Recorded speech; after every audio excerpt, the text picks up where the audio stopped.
इलाहाबाद के रहने वाले आलोक मौर्य का चयन 2010 में पंचायती राज विभाग में हुआ। उस वक्त पूरा परिवार बेहद खुश था। सभी इस बात पर खुशी मना रहे थे कि हमारा बेटा सरकारी विभाग का नौकर हुआ। उसके बाद इनके माता पिता ने वाराणसी के चिरई गांव के रहने वाले पारसनाथ जी की लड़की ज्योति मौर्य से शादी तय किया। उस वक्त भी पूरा परिवार खुश था कि एक अच्छी बहू हमारे घर आई, जिसे वो बेटी के रूप में मानते थे। और लड़की वालों का भी ये शर्त था कि मेरी बेटी पढ़ी लिखी है और आगे पढ़ाई करना चाहती है। एक सास और ससुर ने ये जिम्मेदारी बखूबी उठाई। उन्होंने वादा किया कि आपकी बिटिया मेरी बेटी है, उसे मैं पढ़ा लिखा कर जो बनना चाहेगी बनाएंगी। और इसमें भरपूर साथ दिया उनके पति आलोक मौर्य ने।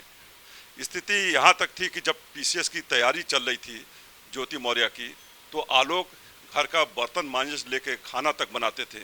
इनकी भी मंशा थी कि उनकी पत्नी का जो ख्वाब हो वो पूरा हो, और वो वर्ष 2015 बैच की पीसीएस बनी। यहाँ तक तो सब ठीक चलता रहा। पूरा गांव, पूरा शहर जश्न मनाता रहा कि हमारी मौर्य बिरादरी की बेटी पीसीएस बन गई। और खुशी की बात ये थी कि पति पत्नी दोनों हंसता खेलता एक परिवार था, जिनकी 2 बेटियां भी हुई। लेकिन वर्ष 2020 में इनके परिवार पे मानो ग्रहण सा लग गया, और फेसबुक फ्रेंड, जो कि आजकल कॉमन ट्रेंड चल चुका है, ज्योति मौर्य को फेसबुक फ्रेंड पे मिल गए होमगार्ड के अमरोहा के कमांडेंट मनीष दुबे। ये वही मनीष दुबे हैं जिन्होंने कई महिलाओं के साथ अभद्रता की, जिसकी शिकायतें समय समय पे होमगार्ड मुख्यालय को मिलती रही। मनीष दुबे के आने के बाद पूरे पति पत्नी के बीच एक तनाव सा माहौल पैदा हुआ, और आज हमारे साथ हैं आलोक मौर्य। इन्हीं से जानते हैं कि इन्हें क्या प्रॉब्लम हुआ और ये क्यों डीजी होमगार्ड्स BK मौर्य के पास गए। द संडे न्यूज में आपका बहुत बहुत स्वागत है। क्या मामला आपका रहा? सर, मामला सर हम लोगों का बहुत अच्छा रहा। 2009 में मैं नौकरी पाया, 2010 में शादी हुई, 2015 में मेरी सर 2 लक्ष्मी जैसे पुत्रियां हुई। और लक्ष्मी के घर में कदम रखते ही मेरी पत्नी ने बहुत मेहनत किया। मैंने भी उनका साथ दिया, और उनका भी सिलेक्शन हुआ। मेरी बेटियां बहुत लक्ष्मी थीं, सब कुछ बहुत अच्छा चल रहा था। पूरे समाज में हम लोगों का नाम था। सब लोग कहते थे मौर्य समाज के बेटी ने नाम रोशन किया।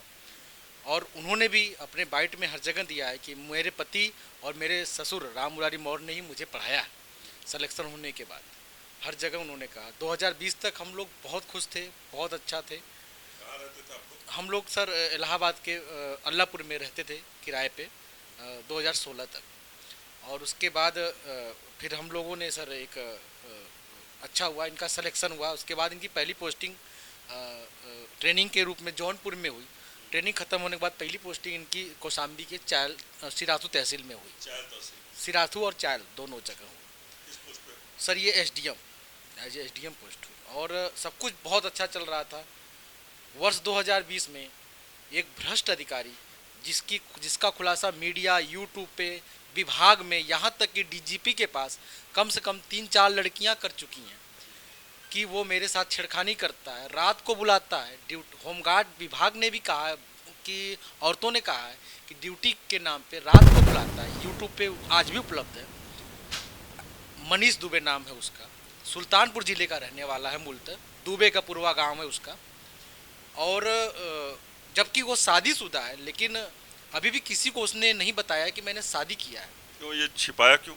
क्योंकि उसको सारी लड़कियों के साथ संबंध बनाना, उनके साथ खेलना उसका बहुत पहले से ही रहा है। उसकी पत्नी का नाम क्या, कुछ मालूम है? हाँ सर, उसकी पत्नी मुझसे संपर्क की। वो करीब हमसे 1 साल से संपर्क करना चाहती थी। उनको कहीं से नंबर मिला होगा। उन्होंने मुझे फ़ोन किया कि आलोक भैया, आपकी पत्नी मेरी बर्बाद कर रही है। तो मेरे पाँव तले से सर ज़मीन हट गया। शक तो मुझे था, लेकिन उन्होंने बताया कि ये लोग लखनऊ में मिलते भी हैं, रात भर रहते हैं।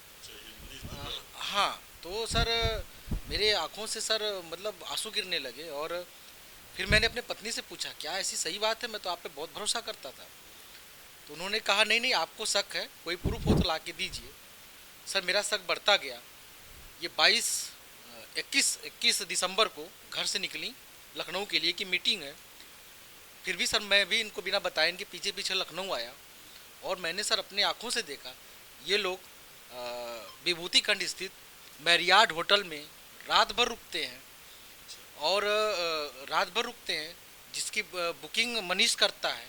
किसके आईडी से बुकिंग था? ये सर बुकिंग मनीष के आईडी से, और लोग रहते हैं वहाँ रात भर, सुबह निकलते हैं, 5,000 का बिल जमा करते हैं। सुबह मैंने वहाँ सामने खड़ा हो गया मैं ज्योति के, हमने कहा आप ये क्या कर रही हैं, ये मनीष, ये आदमी, मैं अनजान बोला कि ये कौन है, जिन्होंने कहा ये मनीष है जिससे मैं बहुत प्यार करती हूँ। आपकी पत्नी ने बोला? सर बोला। और सर उसी दिन से मेरा विवाद, शक जो है सच्चाई में बदला, विवाद बढ़ता गया, विवाद बढ़ता गया। फिर विवाद आज यहाँ तक पहुँच गया है कि मेरी पत्नी ये बार बार मुझे कहती हैं कि मुझे स्वेच्छा से तलाक दे दो, वरना मैं कोर्ट जाऊंगी, कोर्ट से तलाक लूंगी, उसमें भी नहीं दोगे तो मैं तुम्हारे ऊपर 376 अन्य गंभीर धाराएं लगा कर तुम्हारे पूरे परिवार को बर्बाद कर दूंगी, जेल भेज दूंगी, तलाक तुमसे लेके रहो। आपकी पत्नी का दिया? मनीष ने भी धमकी उमकी आपको दी कभी? सर मुझे एक बार हम लोग पारिवारिक ऐसे मनीष को लेके झगड़े हो रहे थे, तो प्रायः जब भी झगड़े पारिवारिक पति पत्नी में होते थे तो ज्योति जी तुरंत मनीष को कॉल लगा देती थी। तो एक बार मैंने देखा उनकी कॉल चल रही थी, तो हमने कहा कि स्क्रीन पे लिखा था मनीष दुबे, तो मैंने कहा मनीष को आप कॉल क्यों लगाई हैं, ये अच्छी बात नहीं है, पति पत्नी की बातें हैं, सुलझा लिया जाएगा, परिवार को बुलाया जाए। मैंने कहा अपने मम्मी पापा को बुलाइए, मेरे मम्मी पापा आ जाएं, सब लोग बैठ के बातें कर लें, जो गलतफहमियाँ दूर कर लिया जाए। तो इन्होंने कहा नहीं, मनीष मेरा सब कुछ है, मैं उसको सुनाऊंगी और आपको जो करना हो वो कर लीजिए। उसी समय मनीष दुबे ने मुझे फ़ोन पे कहा कि ज्योति को तलाक दे दो, क्योंकि मैंने ज्योति की वजह से ही अपने पत्नी को भी तलाक दे रहा हूँ और हम दोनों लोग शादी करेंगे। अच्छा, अपनी पत्नी को तलाक दे दिया? हाँ, उनका कोर्ट में चल रहा है उनका। दिया नहीं? दिया नहीं है, अभी मामला पारिवारिक कोर्ट लखनऊ में चल रहा है, उनकी पत्नी ने जैसा बताया। उनकी पत्नी ने डीजी को शिकायत नहीं किया? डीजी से मिली वो, लेकिन वो एक महिला होते हुए उन्होंने कहा कि मैं कहाँ भाग पाऊंगी भैया, इसलिए वो थोड़ा से कमज़ोर पड़ गए। तो इसकी शिकायत जैसे व्हाट्सएप पे ये चैटिंग है मनीष का और आप बता रहे हैं कि ज्योति मौर्य का, लेकिन इस पे ये ACM-D लिखा है। सर ये मैंने इनसे बात किया इस टॉपिक पे, इसकी मेरी रिकॉर्डिंग है, ऑडियो रिकॉर्डिंग है। जब मैंने इस टॉपिक पे बात करना शुरू किया कि आपने ये ASDM-D क्यों लिखा है मनीष का नाम, तो उन्होंने कहा घर का कोई व्यक्ति न जान पाए इसलिए लिखा है, लेकिन इसकी भी ज़रूरत नहीं है, अब मैं मनीष ही लिखूंगी। ये ऑडियो मेरे पास उपलब्ध है सर। तो आपने इसकी शिकायत होमगार्ड विभाग या शुगर मिल में, आपकी पत्नी इस समय है बरेली में मैनेजर के पोस्ट पे, दोनों जगह सीनियर ऑफिसर से आपने कंप्लेन की? सर मैंने इसकी शिकायत सर दोनों लोगों से की है, और बरेली शुगर मिल को भी सर लेटर दिया है, और डीजी सर के ऑफिस में 16 तारीख को मैंने रिसीव कराया लेटर, पिछले 16 को। आप मिले डीजी BK मौर्य जी से? हाँ, मैं सर गया, अपनी सारी बातें बताई कि सर मेरी रक्षा कीजिए सर, और मेरा परिवार बचा लीजिए, क्योंकि सर मेरी इन दोनों, हमारे पति पत्नी और उस मनीष की वजह से मेरी बेटियां सर बहुत परेशान हो रही हैं, बहुत प्रेशर झेल रही हैं। मुझे सर रो रो के कहती हैं पापा आप आ जाओ, मुझे आपके साथ रहना है। सर मेरा एक बसा बसाया घर इस मनीष दुबे की वजह से बर्बाद हो गया है सर। मैं सर इतने सर प्रेशर में जी रहा हूँ, मन तो सर कहता हम कहीं ट्रेन से कट के मैं मर जाऊँ सर, क्योंकि सर मैं बच्चियों से कभी दूर आज तक नहीं रहा हूँ सर। समझ रहा हूँ। 9 साल की बेटियां सर। हौसला रखिए, हौसला रखिए। देखिए परिवार को किस तरीके से बर्बाद कर रहा है मनीष दुबे। शर्म आता है ऐसे व्यक्ति को, सरकारी ओहदे पे कायदे से उसे रहना ही नहीं चाहिए, और इस विभाग के मंत्री, इस विभाग के डीजी को सोचना चाहिए कि उसके खिलाफ सख्त से सख्त कार्रवाई करे, ताकि कई बार जो उसने कई परिवारों को बर्बाद किया है और दोबारा ऐसा कुछ करे ना। आप देख रहे हैं हमारे साथ आलोक मौर्य जी हैं, जिनकी 2 बेटियां हैं और ये भावुक हो चुके हैं। सोचे जो एक बाप और के लिए कितना दर्दनाक है कि बेटियां मिलना चाह रही हैं, मिलने नहीं दिया जा रहा है। और खैर आलोक जी, द संडे वेज आपके साथ है, तो सर मुझे बस आप ही लोगों जैसे ईमानदार पत्रकार पे भरोसा भी है सर, क्योंकि मैं शिकायत कर करके थक चुका हूँ। इसकी शिकायत मैंने सर प्रयागराज कमिश्नर को भी की है कि मुझे मेरी बेटियों से मिलना दिया जाए, कोई नहीं सुनता। एसओ धूमनगंज को भी मैंने किया, यहाँ तक कि सर डीजीपी साहब को भी मैंने कहा कि सर मेरा घर बर्बाद हो रहा है, मैं बच्चों से आज तक कभी दूर नहीं रहा हूँ, लेकिन सर कोई नहीं सुन रहा है। कोई कार्रवाई नहीं हुई? अभी तक कोई कार्रवाई नहीं हुई, बल्कि पत्नी मुझे फ़ोन करके कहती है और मैसेज व्हाट्सएप पे लिखी है कि अगर घर आए तो मैं पुलिस को बुला लूँगी, क्योंकि मैं बहुत बड़े पद पे हूँ, तुम कुछ नहीं कर पाओगे और जेल चले जाओगे। देखिए, पत्नी एक तरफ जहां अपने पद का दुरुपयोग कर रही है, अपने ही पति को धौंस दे रही है कि जेल भिजवा देंगे, गंभीर धाराओं में मुकदमा दर्ज करा देंगे, लेकिन सोचने वाली बात यह कि वहां के कमिश्नर, धूमनगंज थाना के इंस्पेक्टर, जब उन्हें कंप्लेन किया गया तो उन लोगों ने कार्रवाई क्यों नहीं की?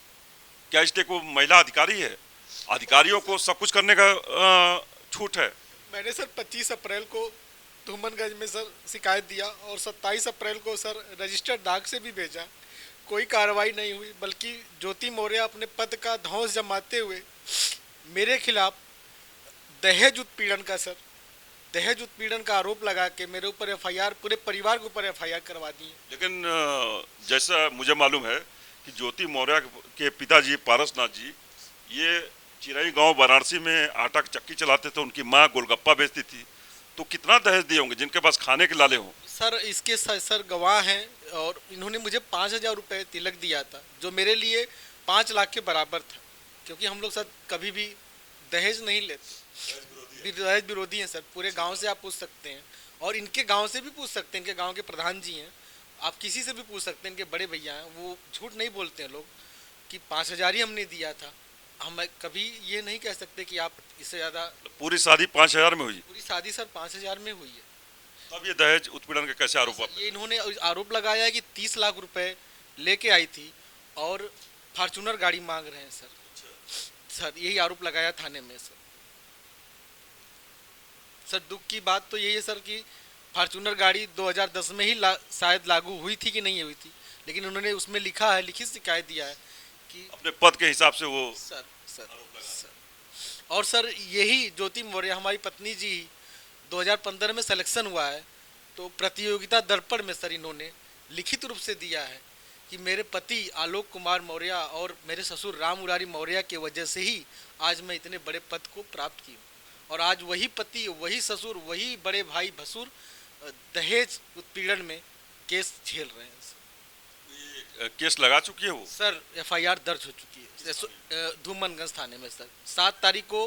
7 को इन्होंने एप्लीकेशन दिया, 7 को एफआईआर दर्ज हो गई। मैं 25 अप्रैल का दिया हूँ, आज तक नहीं हुई सर, कुछ भी कार्रवाई नहीं हुई, यहाँ तक कि पूछताछ भी नहीं हुई इनसे। न कोई बुलाया गया सर, एसओ साहब ने हमें कोई सूचना नहीं दी, डायरेक्ट ये सूचना मिली कि एफआईआर दर्ज हो गई। हमने कहा किस चीज़ की? दहेज का। हमने कहा सर कोई इसका साबुत तो होगा, मैंने कभी प्रताड़ित। अगर सर मैं ये भी आपसे एक माध्यम से कहना चाहता हूँ, इन्होंने आरोप लगाया है 2010 से मैं दहेज मांग रहा था, तो सर क्या ये 13 साल इतनी प्रताड़ित थी कि कहीं शिकायत नहीं कर पाई? ठीक है सर, 13 साल छोड़ दीजिए, 2016 से ये एज ए रजिस्टर्ड अधिकारी हैं, और 2000 आज इस समय 6 साल हो गया, तो कम से कम 6 साल में तो अगर उत्पीड़न किया गया होता तो शिकायत की होती सर। लेकिन सर इससे कोई लेना देना नहीं है, इसका सीधा मतलब है मनीष से। मनीष आ गया है, हमें तलाक लेना है, दहेज उत्पीड़न ये दिखाएंगी, इसीलिए इन्होंने धौंस लगाते हुए पूरा षड्यंत्र के खिलाफ करके थानेदार से मिलके हमारे ऊपर एफआईआर दर्ज करवाया। सीधी बात करें तो पति पत्नी के बीच वो तीसरा शख्स मनीष दुबे, कमांडेंट होमगार्ड, जो इस वक्त गाजियाबाद में तैनात है, सारे खेल का, हर चीज़ का, हर बुराई का जड़ वही है। अब आलोक मौर्य डीजी होमगार्ड से मिल चुके हैं, और डीजी होमगार्ड ने भी आश्वासन दिया है कि मनीष दुबे के खिलाफ अगर ऐसा कृत्य किया तो सख्त से सख्त कार्रवाई करेंगे। लेकिन सवाल ये भी बनता है कि जब धूमनगंज थाना में इन्होंने आलोक मौर्य ने रिपोर्ट दर्ज कराई, उस वक्त कार्रवाई क्यों नहीं हुई? और जब इनकी पत्नी यानी महिला पीसीएस अधिकारी ये कंप्लेन, वो भी फर्जी तौर पे दहेज उत्पीड़न का कराती है, तो उसी दिन एफआईआर लॉन्च हो जाता है। क्यों? इसलिए कि वो अधिकारी है, तो जो फर्जी आरोप लगाएगा उसको सच मान के पुलिस फौरी कार्रवाई करेगी।